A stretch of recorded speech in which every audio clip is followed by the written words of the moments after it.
Terus gue berpikir, kan katanya Tuhan itu maha besar. Kalau begitu kan berarti Tuhan kecil banget ya. Maksudnya gue jadi berpikir, gue bertanya gitu, kenapa gitu. Dan gue gak pernah punya dapet jawaban yang jelas gitu, yang pas gitu. Bahwa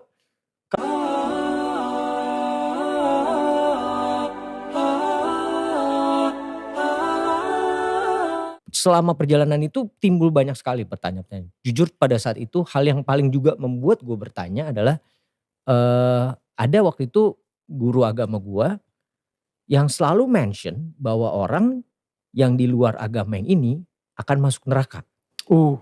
Ya. You know what I mean? Ya. Sedangkan pada saat itu gue lagi dalam proses pencarian gitu, pengen tahu. Terus gue berpikir, kan katanya Tuhan itu maha besar. Kalau begitu kan berarti Tuhan kecil banget ya. Maksudnya gue jadi berpikir, gue bertanya gitu, kenapa gitu. Dan gue gak pernah punya dapet jawaban yang jelas gitu, yang pas gitu. Bahwa kalau Tuhan maha besar, berarti dia ngelihatnya gak dari sisi itu gitu. Tapi ngelihatnya dari, kasarnya gini, let's say gue dari agama A, agama B gitu ya. Kita gak usah nyebut ini agama A, B.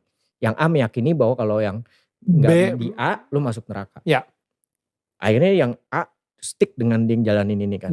Dengan keyakinan bahwa dia akan masuk surga. Tapi kehidupannya dia kacau balau. Nah yang ini, walaupun dia sudah dapat stigma bahwa lo tidak akan masuk surga.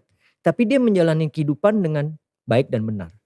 Dia berbuat sesuatu demi kebaikan orang lain.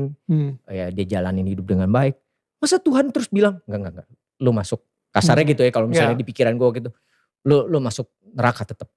Karena lo gak gitu. Buat gue itu sebuah pertanyaan yang bikin gue terus berjalan. Tapi di mana letak keadilan Allah? Kalau ada orang beriman berbuat maksiat saat di dunia, kok bisa masuk surga saat di akhirat? Sementara ada orang tidak beriman, amal baiknya kelihatan banyak di dunia. Bantu orang, gak pernah mabuk, gak pernah bunuh orang, gak pernah macam-macam, suka bantu, suka nyumbang, suka macam-macam. Tapi dia nggak beriman, kok bisa masuk neraka? Di mana keadilan Allah? Halo? Pernah dengar pertanyaan ini? Itu pertanyaan itu, kalau muncul sekarang, itu sebetulnya pertanyaan yang telat. 15 abad yang lalu sudah ada pertanyaan serupa. Nah, siapa yang bertanya itu? Sayyidah Aisyah Ummul Mukminin radhiyallahu taala anha bertanya kepada Nabi, ya Rasulullah, itu si fulan belum beriman tapi amal baiknya kelihatan banyak banget, suka bantu, suka nyumbang, suka ini, suka itu, nanti di akhirat masuk surga enggak? Anda tahu, begitu pertanyaan itu muncul, yang turun langsung surah dengan namanya Al-Furqan, ayat yang ke-23. Tuh. Ya, kalau Anda nggak belajar nih isi-isi di Quran, kadang-kadang tuh logika semacam ini kalau iman kita lemah itu bisa langsung jatuh seketika. Dan ketika jatuh pada titik nol itu mudah diarahkan kemanapun. Hati-hati. Wa qadimna ila ma amilu min amalin faja'alnahu haba'an manthura. Quran surah ke-25 ayat 23. Hambaku, aku ciptakan kau itu untuk banyak ibadah, jangan banyak mainnya. Wa ma khalaqtul jinna wal insa illa liya'budun. Wa qasamtu laka rizqaka fala tat'ab. Dan kamu mesti yakin aku telah tentukan kadar rizkimu, jangan terlalu lelah. Kerja ini hanya untuk mengumpulkan. Aku udah bagi, kamu berikhtiar, kamu dapat. Kamu mendekat kepada saya untuk ibadah, saya berikan keberkahan dan luaskan rizkimu. Kamu tinggalkan saya untuk mencari dunia, maka saya akan buat kamu sibuk dalam urusan dunia. Kamu merangkak mencari dunia, sibuk, malam mikirin dunia, sore mikirin dunia, siang mikirin dunia. Dan kata Allah, saya pastikan kamu pun tidak akan meraih lebih daripada apa yang telah aku tetapkan untukmu. Di bawah secapek Anda pun dapatnya cuma segitu juga. Jangan terlalu banyak mainin. Nah, jadi kalau kita ingin bicara surga dengan neraka, fokus baik-baik, maka tempat yang dibicarakan bumi atau akhirat? Saya ulang. Di bumi ada surga tidak? Tidak. Ada neraka tidak? Tidak. Nah, di mana ada surga? Di akhirat. Kan pertanyaan tadi, kenapa dia tidak masuk surga, yang lain masuk surga? Berarti Anda sedang bicara hukum akhirat, bukan sedang bicara hukum dunia. Jelas? Nah, Dalam kaidah mengatakan di setiap tempat yang berbeda pasti memiliki hukum yang tidak sama. Jangankan masalah akhirat, di bumi saja kalau tempatnya beda hukumnya tidak sama. Toilet Lebak Bulus akan beda dengan toilet Kampung Rambutan. Di sini bayar 1.000, sana 2.000. Parkiran sini 3.000, parkiran sana 4.000. Anda ke GGP dengan Grand Mall, jangan harap kemudian bayarnya sama. Saya dari GGP bayarnya segini, kenapa di sini beda? Kalau mau sama Bapak parkir di Grand Mall sana, bayarnya ke sini. Silahkan. Oh, itu baru hukum dunia. Maka apalagi ketika Anda akan bawa ke hukum akhirat. Kalau Anda ingin pindah ke tempat yang lebih hebat lagi, tempat yang lebih bagus lagi, maka jangan samakan dengan hukum yang pernah Anda dapati saat berada di bumi. Makanya jangankan hukumnya, benda-benda bumi pun gak akan dibawa ke akhirat. Makanya ketika seseorang kemudian wafat itu artinya meninggalkan bumi, meninggalkan dunia, maka disebutlah kemudian telah meninggal dunia. Kenapa kalimatnya meninggal dunia? Orang sudah paham kok, wafat juga cukup wafat. Kenapa kalimat meninggal dunia dimunculkan? Maksudnya semua hukum-hukum dunia, bekal-bekal dunia akan ditinggalkan ketika dia meninggalkan tempat ini.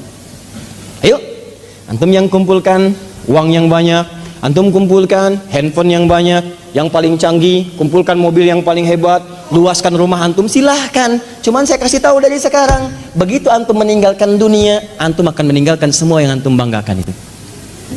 Nggak usah takut kalau Anda disebut oleh sementara orang kamu nggak kaya, nggak apa-apa, cukup hidup. Toh orang kaya juga kalau meninggal nggak akan dibawa kekayaannya. Silahkan cek, gelarnya sama, tinggalnya sama dalam tanah. Nggak percaya silahkan, dia meninggal, antum meninggal, sama aja. Nggak ada orang dikuburkan dengan mobilnya, dikuburkan dengan handphonenya, dengan rumahnya, dengan kebanggaannya, nggak ada. Kenapa? Karena yang dibawa ketika dia pulang ke tempat lain bukan bekal dunianya, ini habis, tinggal. Apa yang dibawa ke akhirat? Yang dibawa itu bekal amal akhirat, bukan dunia. Jadi tidak adil kalau ada orang ke akhirat bawa bekal dunia, itu nggak adil. Yang adil itu siapkan bekal akhirat. Begitu kamu ingin ke sana, bawa bekal itu. Jelas? Nah sekarang persoalannya, apa bekal akhirat itu? Bekal akhirat itu cuma dua. Kalau ingin masuk surga, dua bekalnya. Satu iman, kedua amal soleh. Saya ulang. Satu iman, dua apa? Amal soleh. Buka Quran surah kedua Al-Baqarah ayat 25, paling kanan sebelah atas. Wa basyiril ladzina amanu, iman, wa amilus solihati, amal soleh, anna lahum jannatin tajri min tahtihal anhar. Maka orang yang punya iman dan membuktikan imannya dengan amal soleh itu, kami akan jamin muaranya dengan surga dengan segala keindahannya. Sungai-sungai mengalir di bawahnya dengan segala ragam dan jenisnya. Ada air susu, ada macam-macam, ada madu dan sebagainya. Maka kalau Anda ingin masuk ke surga, bekalnya cuma dua. Satu apa? Iman. Kedua apa? Amal soleh. Ini bekalnya. Pertama iman, diberikan bekal semua. Semua yang lahir itu membawa iman dalam dirinya. Cuman yang merubah itu lingkungannya. Kullu mauludin yuladu 'alal fitrah. Semua yang lahir dari rahim manusia manapun membawa fitrah. Fitrah diantaranya apa? Keimanan. Dari mana taunya? Buka Quran surah 30 ayat ke-30. Fa aqim wajhaka lid-dini hanifa. Hadapkan dirimu kepada din yang sesungguhnya, yang lurus, yang benar. Apa itu din? Islam. Tahu dari mana? Quran surah ketiga ayat 19. Inna dina indallahil Islam. Teruskan ayat yang tadi, fa aqim wajhaka lid-dini hanifa, din Islam, fitratallahi allati fataran nasa 'alaiha. Itulah fitrah yang Allah berikan pada setiap manusia. Dia orang itu semua lahir ada fitrah, fitrahnya itu beriman. Cuman sayang kata Nabi, kullu mauludin yuladu 'alal fitrah fa abawahu yuhawwidani aw yunassirani aw yumajjisani. Maka lingkungan abawa itu bukan cuma orang tua. Kadang orang tuanya muslim, disekolahkan di tempat yang bukan islami, terbawa, pindah keyakinan, iman hilang. Itu jadi masalah. Gaul di tempat orang yang tidak beriman, ke bawah, ngobrol, diskusi, ke bawah, pindah, hilang keimanan. Itu bekal iman tidak ada, tinggal amal soleh.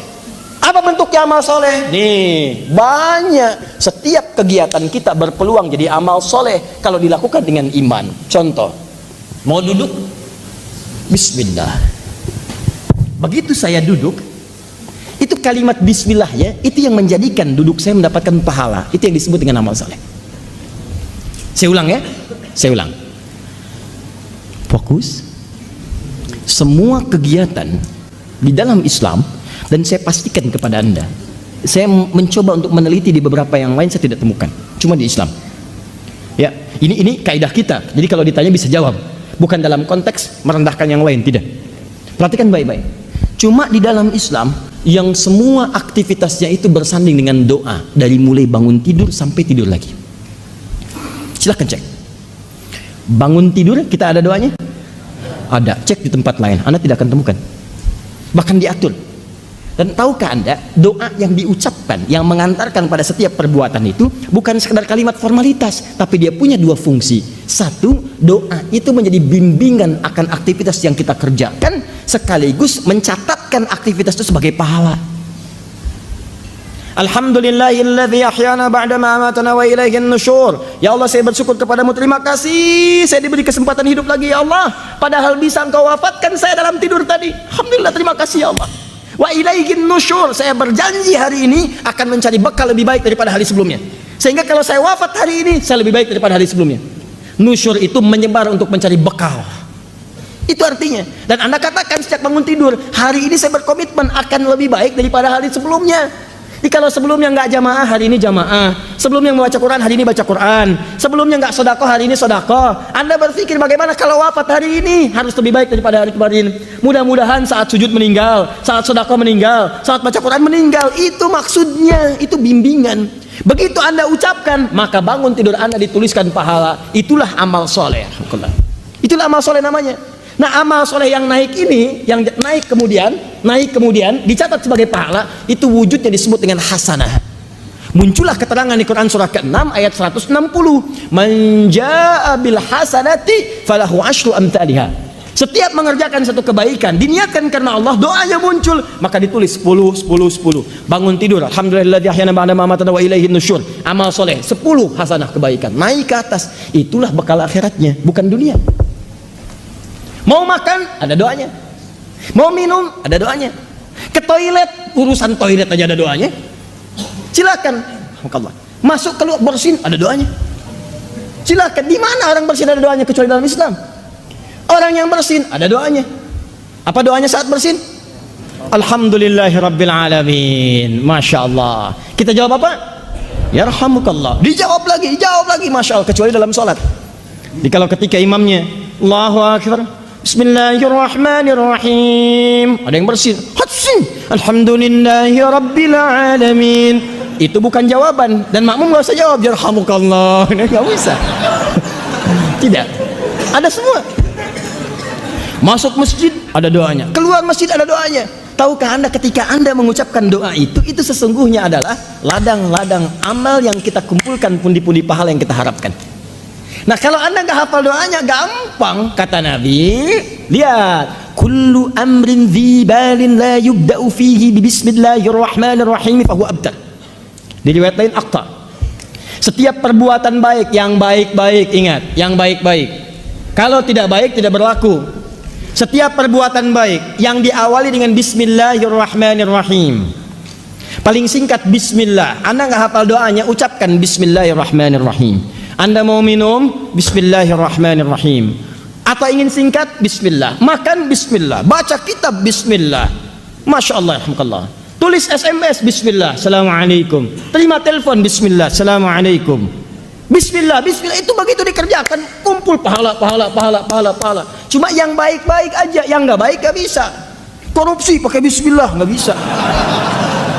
Nah, itulah yang disebut amal soleh, wujudnya hasanah. Makanya saat kita hidup di dunia, kita berharap semua aktivitas jadi hasanah, supaya ke akhirat itu melihat hasanah lagi. Maka Anda berdoa mengumpulkan hasanah dunia dan akhirat. Hasanah dunia, hasanah akhirat. Apa itu hasanah? Semua kegiatan jadi pahala. Pahala itu bekal untuk pulang. Apa dasarnya? Iman. Nah, yang jadi persoalan, yang tadi itu yang pengen ke surga, dia berhasil dengan aspek yang lain, buat baik. Cuman dia nggak punya iman. Iman itu yang menjadikan amal jadi soleh. Kalau nggak ada iman, amalnya tidak disebut soleh. Amal aja. Amal itu dibagi 3. 1 amal soleh, 2 amal salah, 3 amal aja. Apa itu? Amal adi namanya, adi aja, amal rutinitas. Baik dipandang baik oleh semua orang baik. Kalau soleh itu amalan yang dipandang baik oleh Allah, itu soleh. Makanya istilah soleh itu istilah dalam Islam, istilah dalam Quran. Ada di Quran surah ke-7 ayat 189. Lain ataitana solihah lanakunanna minasyakirin. Takwa istilah Quran, iman istilah Quran. Tidak ditemukan dalam hal-hal yang lain. Itu istilah Quran itu. Istilah Quran. Di ketika Anda mengatakan teman-teman, amal soleh, amal yang diridhoi oleh Allah. Kapan amal diridhoi oleh Allah? Ketika ada iman dalam mengerjakannya. Anda pun sholat kalau nggak pakai iman, kelihatannya ibadah, tapi Allah nggak ridho, nggak jadi amal soleh. Bahkan disebut celaka. Fawailul lil musallin, celaka orang sholat. Yang sholat aja bisa celaka, apalagi yang nggak sholat. Itu kesimpulannya. Apakah semua orang sholat celaka? Tidak. Alladzina hum an sholatihim sahun, alladzina hum yura'un. Karena nggak ada iman, dia nggak pengen dilihat Allah, pengen dilihat oleh orang lain. Infak tanpa iman gagal, habis amalannya. Ambil ditelan bah. Infak Anda, masya Allah, 1 miliar, bikin kemudian pamflet dari Sabang sampai Merauke, bikin semua. Begitu dikerjakan batal amalan, habis. Quran surah kedua ayat 264. Ya ayyuhalladzina amanu tubtilu shadaqatikum bil manni wal adza kalladzi yunfiqu malahu ria'an nas. Habis semua. Nah, teman kita ini dia lulus pada ujian yang lain tapi tidak lulus dalam aspek keimanan. Sehingga amalnya tidak menjadi amal soleh, hanya amalan rutinitas saja. Persoalannya ini dalam urusan keduniaan dia lulus, tapi dia tidak punya iman, dia gagal. Dan iman tidak bisa menjadikan amal ini menjadi amal soleh, dia gagal. Dia gagal di 2 ujian, walaupun berhasil di 1 hal. Tapi sifat keadilan Allah ini yang paling dahsyat. Karena Allah Maha Adil. Hei, kamu kan tidak beriman, tapi berbuat baik. Perbuatan baik kamu kan untuk urusan dunia, bukan urusan akhirat. Maka Allah pun balas semuanya saat di dunia. Karena dia mengerjakan itu dalam konteks dunia, bukan dalam konteks akhirat. Kalau tidak ada iman, maka Allah berikan balasannya langsung di dunia dan dipercepat balasannya. Saking adilnya Allah. Maka turun ayat wa qadimna ila ma amilu min amal.